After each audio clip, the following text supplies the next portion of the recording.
Caros amigos, bem-vindos a mais um episódio de Hoje no Mundo Militar, um canal exclusivamente dedicado à discussão de temas militares atuais. Muito se fala sobre a Guerra Fria, mas o que realmente foi esse conflito? O que significou e que legado deixou para o mundo em que vivemos hoje?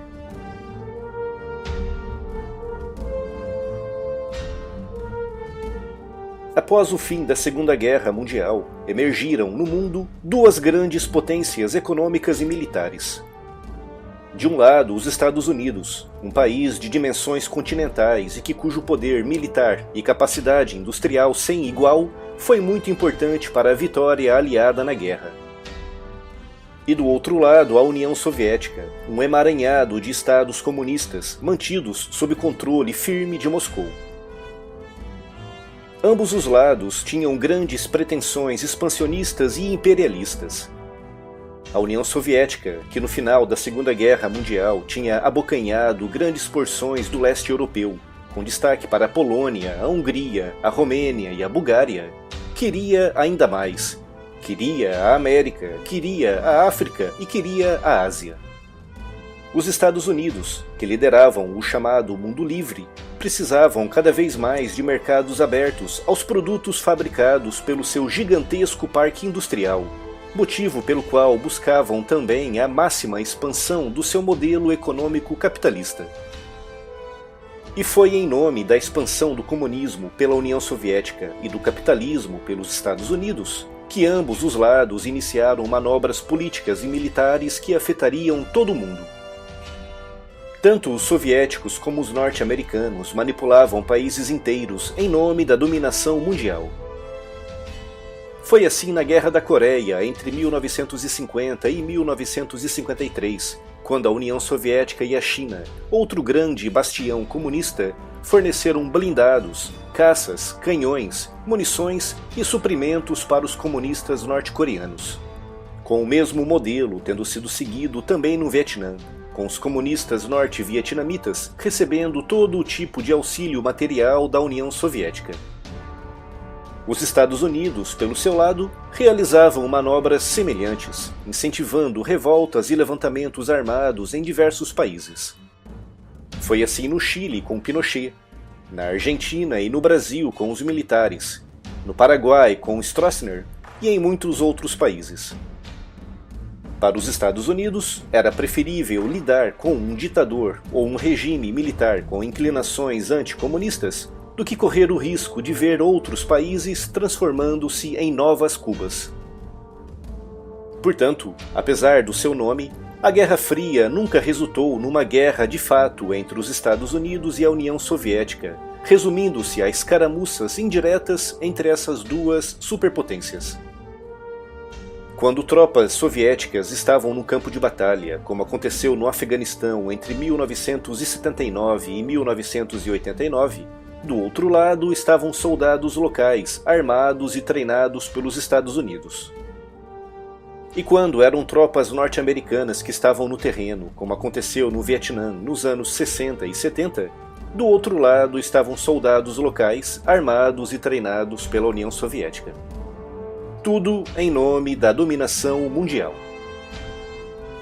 Os Estados Unidos defendiam um mundo democrático e livre, mas não pensavam duas vezes antes de apoiarem ditadores pelo mundo, como aconteceu nas Américas e também na Europa, com o governo norte-americano apoiando publicamente as ditaduras fascistas de Salazar em Portugal e de Franco na Espanha.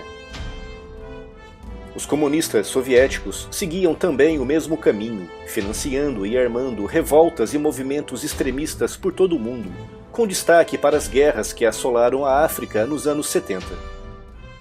As antigas colônias portuguesas na África, com destaque para Angola e Moçambique, ansiavam pela sua independência, e entre os anos 60 e 70, lutaram contra os soldados de Salazar com esse objetivo. Os soviéticos, desejosos de criarem na África novos e valiosos domínios comunistas, armaram e financiaram muitos grupos guerrilheiros na região.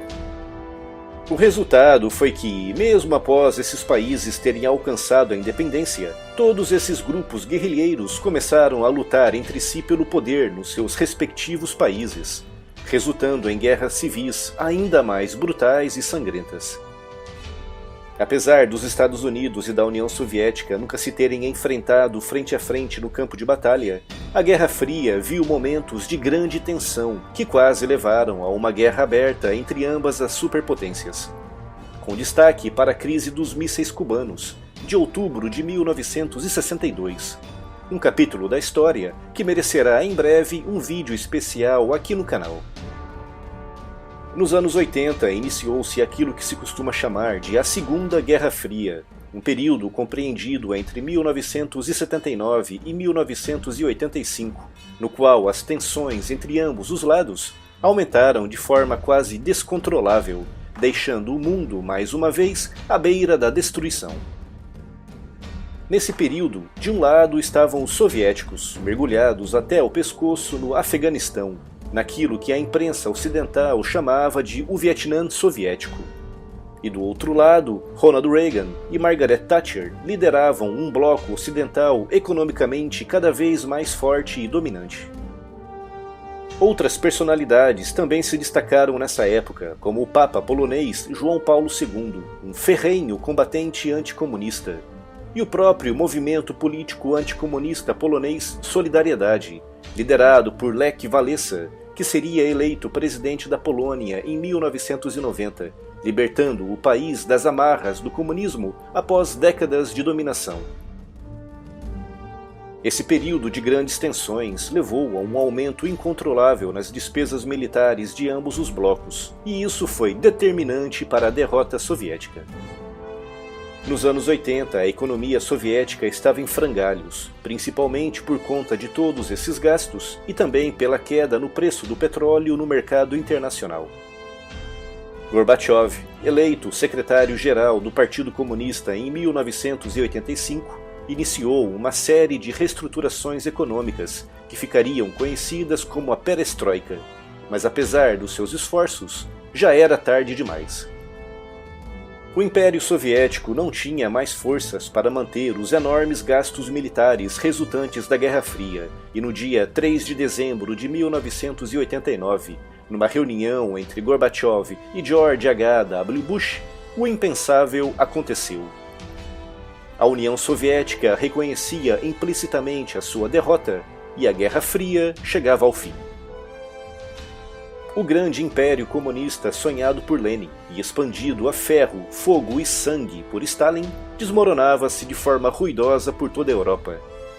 E aos poucos, países que durante décadas permaneceram debaixo de uma autêntica cortina de ferro iniciavam a aproximação com o mundo ocidental. A Guerra Fria durou cerca de 44 anos, período no qual espalhou a guerra, o sofrimento e a morte em diversas partes do globo, deixando o mundo à beira do apocalipse nuclear por diversas vezes. Mas o bloco capitalista liderado pelos Estados Unidos acabaria por vencer a guerra, espalhando pelo mundo o seu estilo de vida. No mundo pós-Guerra Fria, a bipolarização do poder deixou de existir, havendo neste momento apenas uma única grande superpotência militar no mundo, algo que promete mudar em breve com a ascensão da China, um país que, apesar de comunista no papel, mantém o seu grande crescimento econômico graças às práticas capitalistas defendidas pelos Estados Unidos nos tempos da Guerra Fria.